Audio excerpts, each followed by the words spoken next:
What more can be said about LeBron James? He's clearly among the best players of all time, but at 35, the NBA's all-time leading playoff scorer is still finding new ways to optimize his game.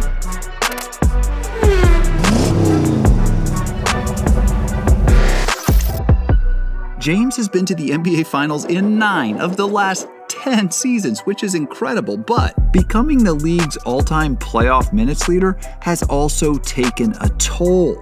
As he nears 2 full decades in the league, it's forced him to find ways to manage his workload and to conserve his energy. 35-year-old LeBron will tell 27-year-old that you don't even know your game. You haven't even scratched the surface. LeBron is an elder statesman now, and as such, he picks his spots more than ever. Woo! Wow! He has learned to pace himself and to preserve himself in ways that enabled him and the Lakers to triumph in the bubble. In the age of load management, it isn't that LeBron is missing more games, he's load managing during games. According to Second Spectrum, James was one of the slowest players in the playoffs. Now, that doesn't mean LeBron can't run anymore, not at all. It just indicates that he spent more time in low gear than most other players in the postseason.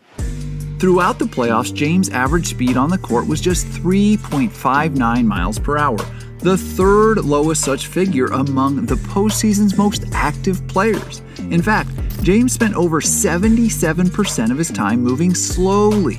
Only 3 players in the postseason had a higher share of slow movements: James Harden, Anthony Davis, and Chris Paul.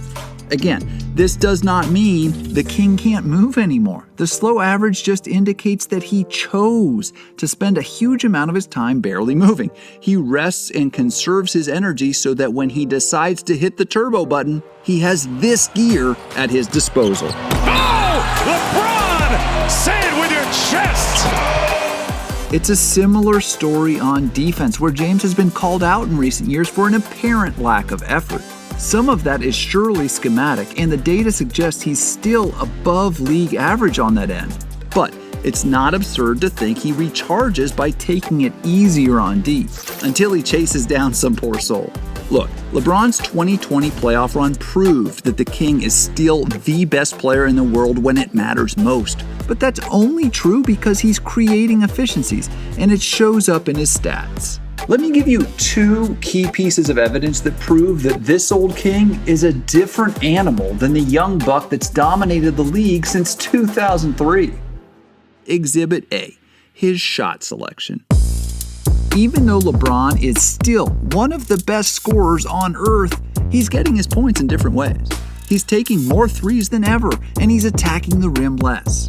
Over the course of his career, just 22% of James's shots have come from downtown. But this season, he set a new career high by launching 32.6% of his shots from beyond the arc. When he won his first title with Miami in 2012, he made 22 threes in that postseason run.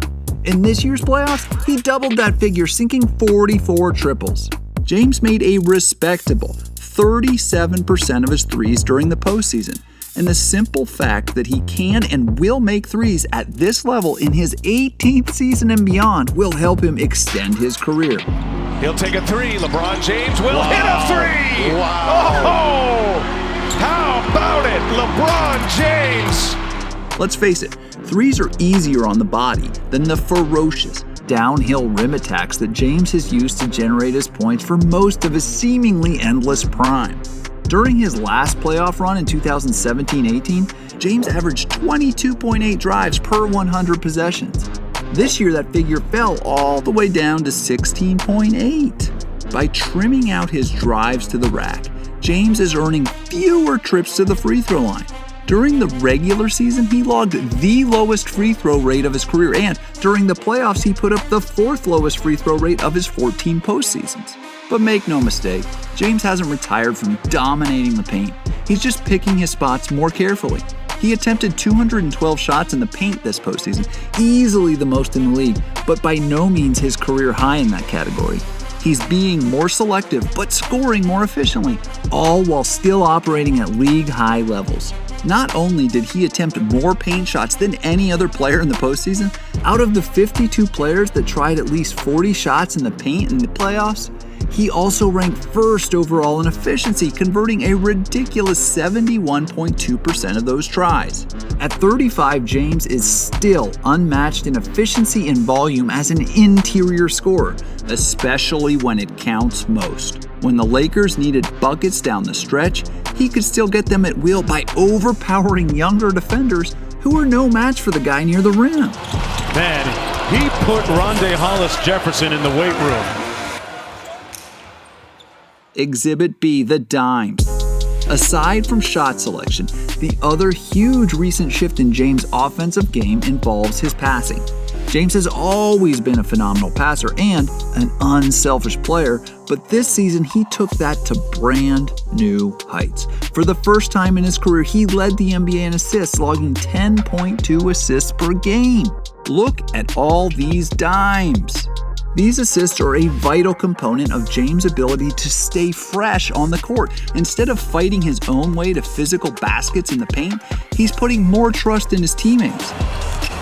Just in time, perfect pass. He's more selfless than ever, but that doesn't mean he or his team is sacrificing much. Overall this season, the Lakers logged an impressive effective field goal percentage of 54.6%, including the regular season and the playoffs.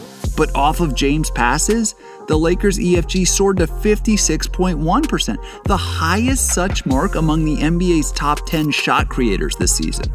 It certainly helps that the Lakers have Anthony Davis, who's still just 27, and one of the most talented teammates LeBron has ever had. James can rely on AD to shoulder the load into 2021 following a shorter than usual offseason. James has always been among the savviest superstars in the game, but as he ages gracefully, his basketball IQ is on full display now. Not only has he refined his shot selection and found even more ways to create easy hoops for his teammates, he has altered the pace at which he plays to maximize his energy stores. And consequently, he has stretched out his reign on the throne. At 35, James became the oldest Finals MVP in the history of the NBA. Who would doubt he could break that record a time or two more? Thanks for watching ESPN on YouTube. For live streaming sports and premium content, subscribe to ESPN+.